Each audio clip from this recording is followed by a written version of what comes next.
Hello ladies and gentlemen, and welcome back to Georg Mack Plays the Classics. If you think the combination of dinosaurs and robots would be totally awesome, Dynowarz, Destruction of Spondylus is still probably not the game for you. We're in a man-made solar system, and each planet has a life support system that has been infected by a virus, seemingly physical and not computer. Giant robosaurs are on the attack, and it's up to the creator of the Spondylus solar system, Professor Proteus, to set things right.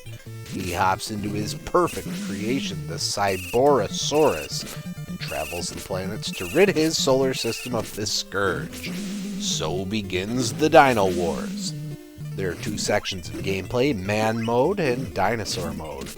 After the opening sequence in man mode, you must jump through some screens, destroying obstacles and trying not to fall to your doom until you reach the life support computer and shut it down.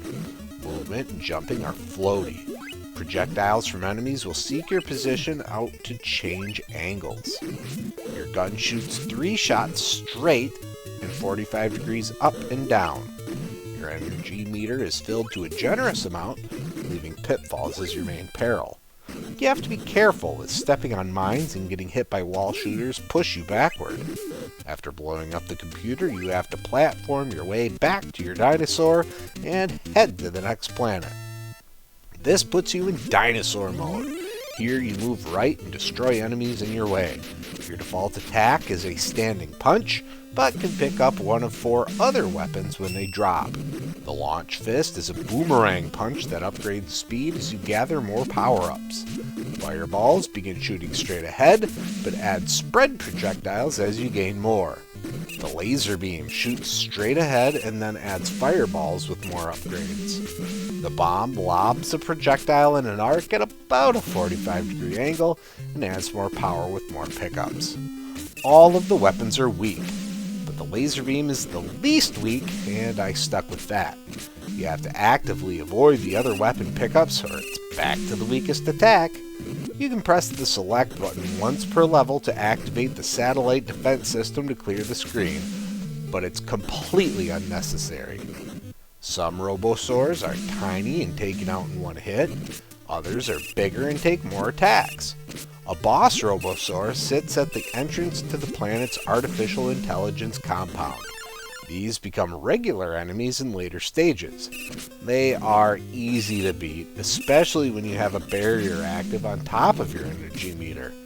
Items to fill these seem to show up when you need them, and I believe are hard-coded to drop from certain enemies, as are the weapons. There is no final boss, and after stage 7 you're taken to the ending, which congratulates you for finishing another great game from Bandai. They thought pretty highly of themselves, eh? When it comes to grading Dynowarz Destruction of Spondylus on the NES, graphics get a 1.5. The cutscene between levels gets a small bonus. Graphics are lame and colors aren't used well. Sound gets a 1.0. The music is pretty bad and the walking sound effect is super annoying. Gameplay gets a 1.0. The gameplay is barren. Jumping is floaty and will send you down the occasional pit. Having to jump over weapon power-ups is stupid. Difficulty gets a 1.0.